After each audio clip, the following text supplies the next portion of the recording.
नमस्कार, गांव शहर बुलेटिन में आपका स्वागत है। मैं आपके साथ आरवी। आइए देखते हैं गांव से लेकर शहर तक सभी खबरें फटाफट अंदाज में। कांग्रेस की अध्यक्ष सोनिया गांधी से प्रवर्तन निदेशालय में बुधवार को लगातार दूसरे दिन पूछताछ होगी। नेशनल हेराल्ड केस में ईडी ने अब तक 3 दिन पूछताछ किया है। पहली बार 21 जुलाई को ईडी दफ्तर पहुंची थी और 3 घंटे की पूछताछ हुई।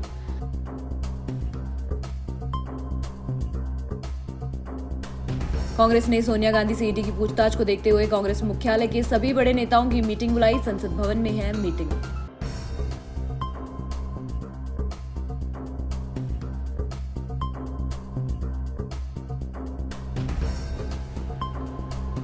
भारतीय सेना का एक और जवान पाकिस्तानी महिला जासूसों के हनी ट्रैप का शिकार हो गया है। पाकिस्तान के लिए जासूसी कर रहे सैनिक को जोधपुर इंटेलिजेंस यूनिट की पुलिस ने गिरफ्तार किया। गिरफ्त में आया सैन्य कर्मी शांति मोय राणा है। वह पश्चिम बंगाल का रहने वाला है। वह मार्च 2018 में भारतीय सेना में भर्ती हुआ था। इसके बाद उसकी पोस्टिंग राजस्थान में हुई थी। जयपुर इंटेलिजेंस यूनिट की पुलिस के मुताबिक शांति मोय राणा पिछले कुछ महीनों से सोशल मीडिया के जरिए पाकिस्तान की 2 महिला एजेंट के संपर्क में था।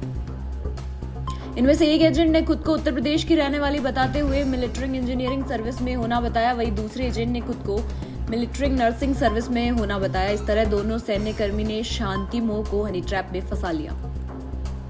धोरीमना उपखंड क्षेत्र में राजकीय उच्च माध्यमिक विद्यालय में भीमथल में कारगिल विजय दिवस का आयोजन किया गया। राष्ट्रीय सेवा योजना के स्वयं सेवकों के द्वारा कारगिल विजय दिवस के अवसर पर रंगोली द्वारा तिरंगा बनाया गया। इसी उपलक्ष्य में हर वर्ष 26 जुलाई के दिन कारगिल विजय दिवस मनाया जाता है। व्याख्याता शक्करराम विश्नोई ने बताया कि कारगिल विजय दिवस युद्ध के शहीद हुए भारतीय जवानों के सम्मान हेतु ये दिवस मनाया जाता है।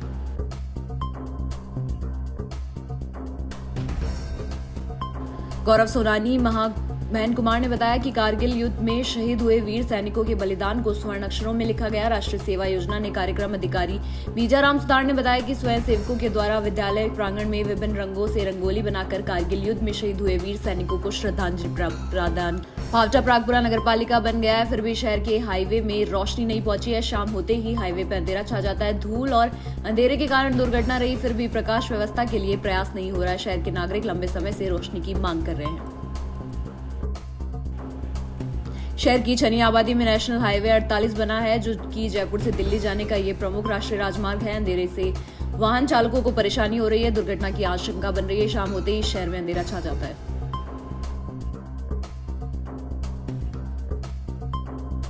टोंक के बनेड़ा उप तहसील मुख्यालय के समीप बनास नदी में स्थित इर्सदा कॉम्पर ड्रेम लबालब भर कर ओवरफ्लो हो गया है और डैम पर 4-5 इंच तक पानी की चादर आ गई है। इर्सला बांध परियोजना के एएन राम अवतार चौधरी ने बताया कि इर्सला बांध में कैचमेंट एरिया में बारिश होने से बनास नदी में पानी की आवक बढ़ गई है। डैम पर 4 इंच की पानी की चादर चल रही है। इर्सदा कॉम्बर डैम में ओवरफ्लो होने से मुख्य बांध में निर्माण कार्य रोक दिया गया है तथा सभी मशीनों को बनास नदी से बाहर निकालकर किनारे पर खड़ा कर दिया गया है। कॉपर डैम से अब तक लगभग 400 MCFT के ऊपर पानी निकास हो चुका है। गौरतलब है कि बिसलपुर बांध में भराव के बाद बनास नदी के व्यर्थ होने वाले पानी को उपयोग बनाने के लिए तथा जयपुर, सवाई माधोपुर और दौसा जिलों के श्योपुरा कस्सी निकटवर्ती गांव संगर में आज कारगिल विजय दिवस के उपलक्ष्य में गांव संगर में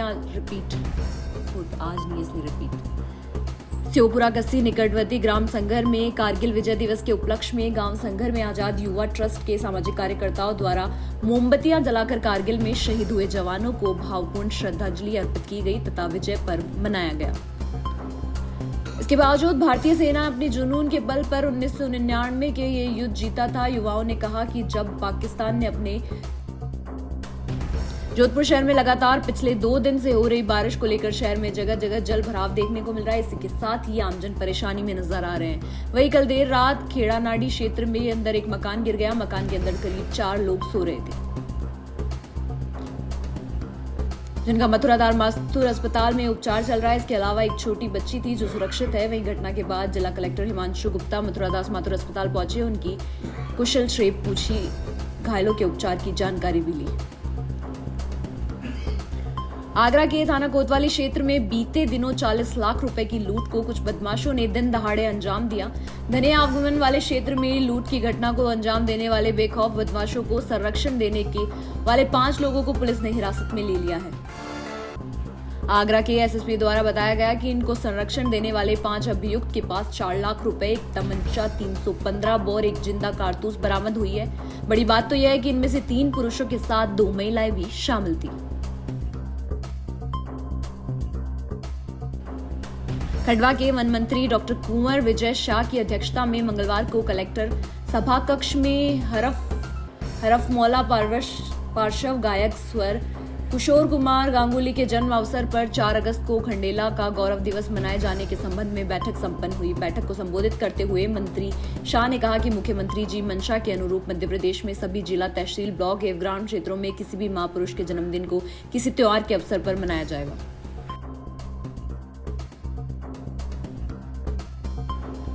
चंदेरी, भोपाल एवं विदिशा जिले में जारी लगातार बारिश के बाद सोमवार रात को राजघाट बांध में 18 में से 14 गेट खोल दिए गए। हालांकि बाद में बहाव कम होने के कारण 7 गेट बंद कर दिए गए।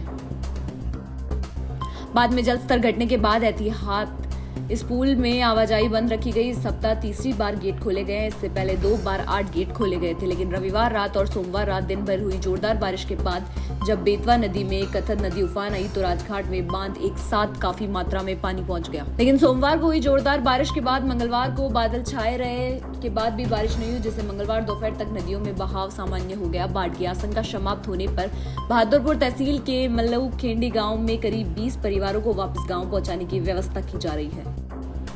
जयपुर के इंटरनेशनल एयरपोर्ट पर कस्टम विभाग ने फिर बड़ी कार्रवाई करते हुए तस्करी का जायजा लिया। 1 किलो सोना पकड़ लिया है। ये सोना ईंट के रूप में दुबई से जयपुर लाया गया था। तस्कर ने सोने का ईंट को फ्लाइट के अंदर अपनी सीट के नीचे छुपा रखा था। कस्टम विभाग के अधिकारियों ने बताया कि जयपुर इंटरनेशनल एयरपोर्ट पर यह कार्रवाई मंगलवार रात को हुई। ये सोना स्पाइस जेट की फ्लाइट से दुबई से जयपुर लाया गया था। कस्टम विभाग ने इसका इनपुट था। इसी दौरान एक यात्री की सीट के अंदर सोने की छिपाई गई ईंट मिली। उसे काली और सफेद टेप से कवर किया हुआ था। कस्टम अधिकारियों ने सोने की ईंट को कब्जे में लेकर उसका वजन कराया तो 1 किलो की ईंट निकली।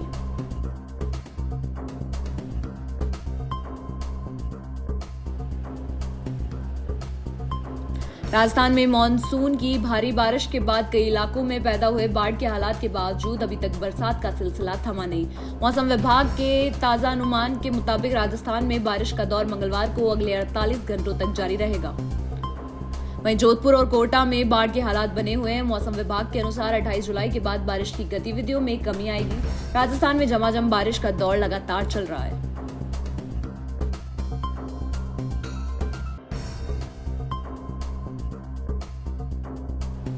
भारी बारिश से भीलवाड़ा में हालात बिगड़ने की संभावना है। मौसम विभाग के अनुसार मंगलवार सुबह 8:30 बजे तक भीलवाड़ा, चित्तौड़गढ़, जयपुर, अजमेर, सवाई माधोपुर, राजसमंद, डूंगरपुर, बांसवाड़ा, कोटा, सिरोही, जोधपुर और पाली कई जिलों में कई भारी बारिश दर्ज की गई।